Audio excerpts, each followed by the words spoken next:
Hey guys, what's up? Welcome back to the shop. Today I have a special treat for you. We're going to do a mini teardown of this 543 valve engine. It's a Jasper engine, and guess what?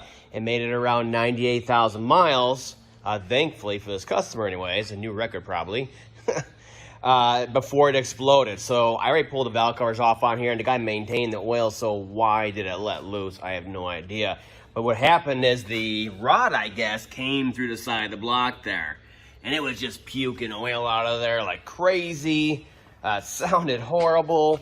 It kind of came through the webbing on this side too. So we're going to definitely pull the pan and see what is going on inside of there. Now, luckily for me, this thing actually started and ran. So I was able to drive the truck in and swap the engine out. So let's take a look at that and show you just how bad this thing sounded. Check this one out, guys. Jasper engine made it 100,000 miles. Still runs. Too bad it's puking oil everywhere. Pretty crazy, right? This thing sounded horrible. I was lucky it started and I was able to drive it in. So what we'll do now is we'll pull the valve covers off, check the top end on there. I may pull the timing cover off on there, even though I know it's timed okay and everything's fine there. I may pull it off, but we'll definitely go ahead and drain the engine oil and check out the bottom end, flip the thing over and check it out. So the one thing you're gonna notice on here, which is a signature, of a poor rebuilder, is you'll look on the inside of these valve covers and it looks absolutely horrible, like the guy didn't take care of it, okay? So what these remanufacturers do is they just, clean the outside really well and they partially clean the inside good enough. They spray paint them, put new gaskets on, some super goop, and they put them onto the cars, okay, onto the engines.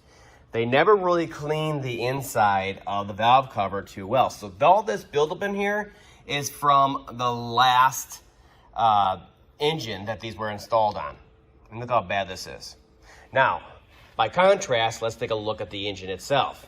Let me get better lighting here for you guys.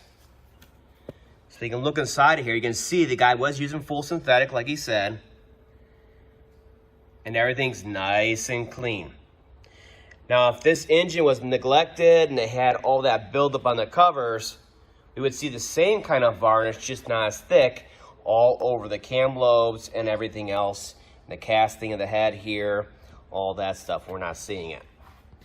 So this guy was maintaining the engine in here, using Ford knockoff phasers. That's why it lasted. Instead of using the Dorman ones, you can see they're scraped off down there. But you can see he maintained the oil. This is the PCV side of the engine, the dirty side, and you can see how clean it is. So this side is usually twice as dark on this side as the other side. So the guy was maintaining the oil and the engine still let loose on him. So I'm not seeing anything wrong with the valve tray in here like the usual where the roller followers come apart, stick, and they let a valve loose when they pop the keepers out.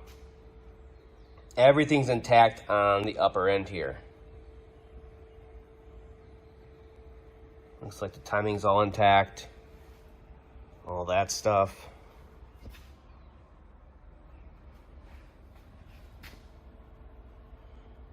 So everything looks good to go, but the bottom end let loose just because it wasn't built right.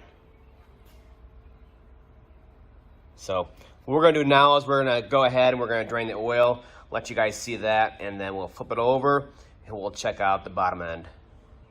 So I took a closer look off camera at the valve train in here, and everything does look good except for it looks like the intake on number 8 back here. You can see the spring is broken, and I can push down just a little bit on there. But the keepers didn't pop out. There's no roller follower failures, nothing like that. So I'm thinking this has something to do with the rod that let loose up inside of there on this particular cylinder. I'm guessing it was this cylinder only that the rod let loose. So we'll see when we pull it out and check out the bottom end. All right, here we go. We have coolant and oil in the pan. I'm sure it's nice and full. It's gonna fill this friggin' drain pan up. Oh. Nice mix. Nice mix. Like a mudslide. Drink up, Johnny. Wow. So there it goes. That's gonna take a while to drain out. You can see it's one heck of a mix coming out of there.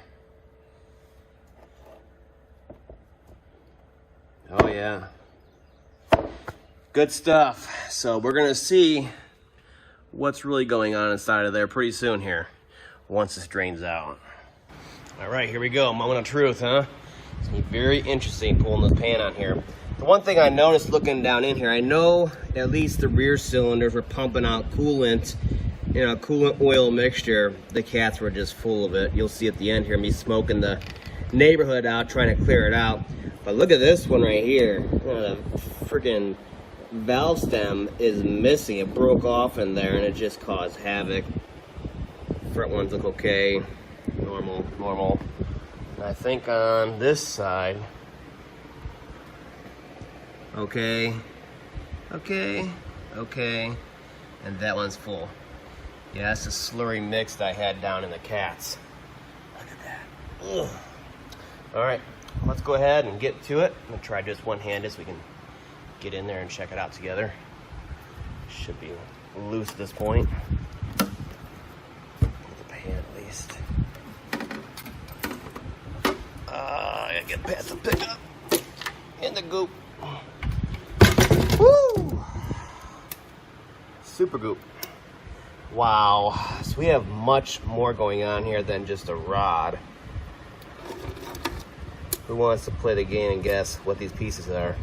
I'd say it's a piston skirt right here. What is that right there? You see the brand down there? Yeah, it's piston skirt.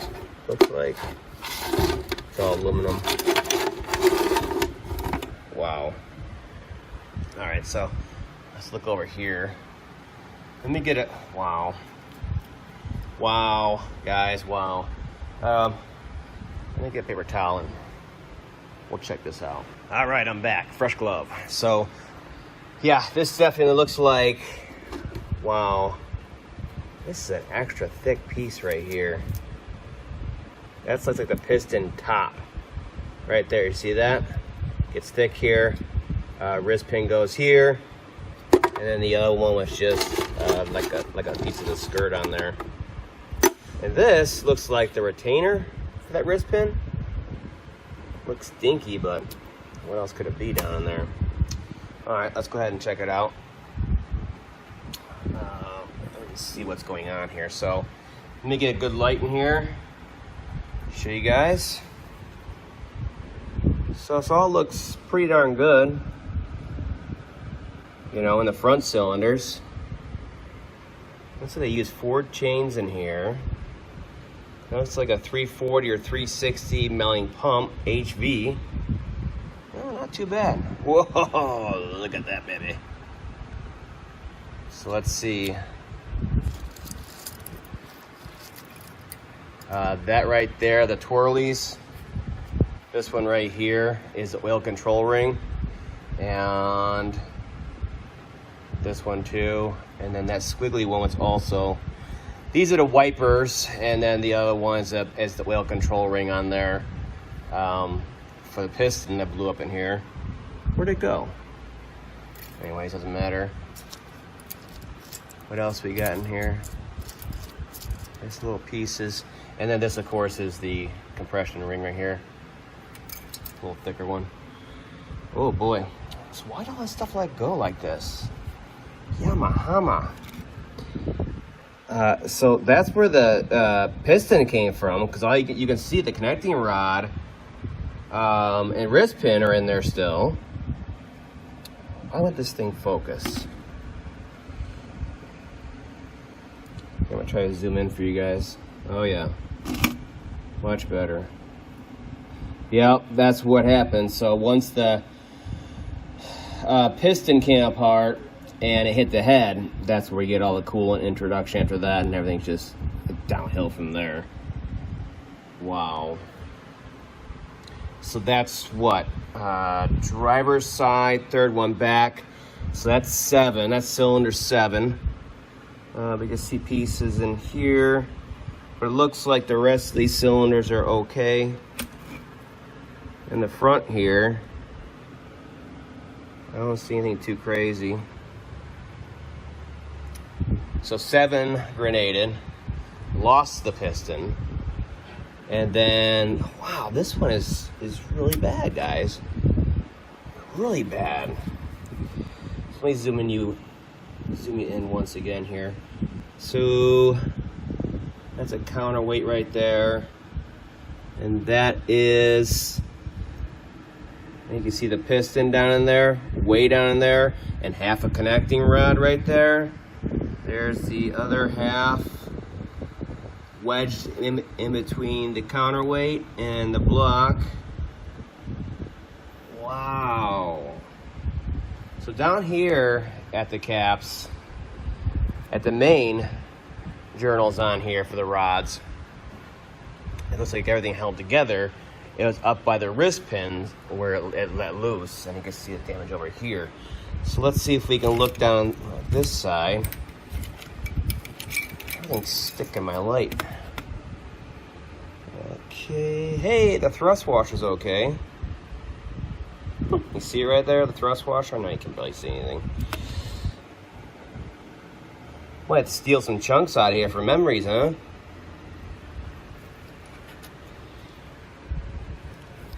So that's definitely a skirt. And one of the compression ring lands on there. And here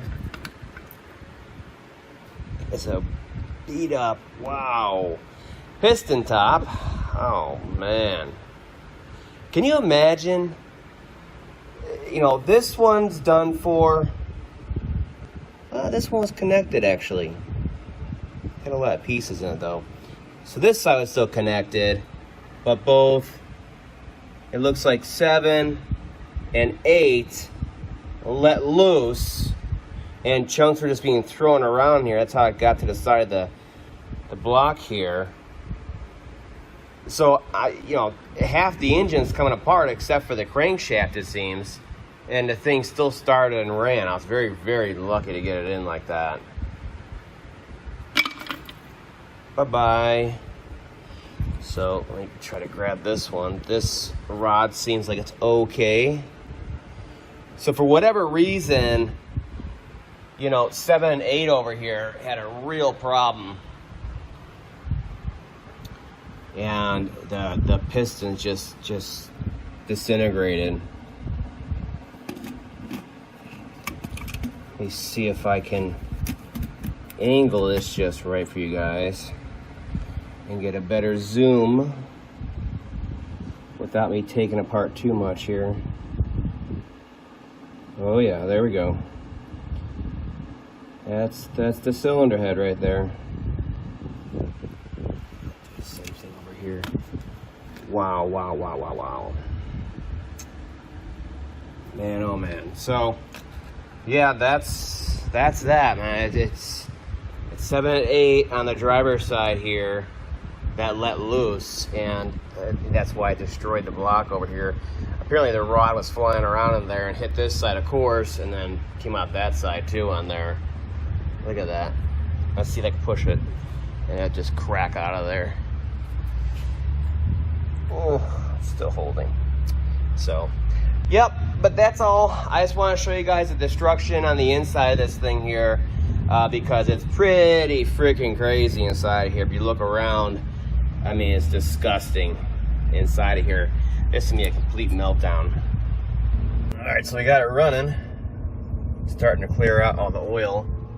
I mean, you can see it there. Look how bad it is. It's really thick coming out of there. Looks like the O2s are okay though, and the cap, I mean, it's switching just fine, and then the downstreams are showing low oxygen, which indicates the cat's using it all up and everything's fine. So we're just gonna have to clear this stuff out. Oil takes forever to burn off. It's smoking. You can't even see out there. Whew. It's gonna be a process here.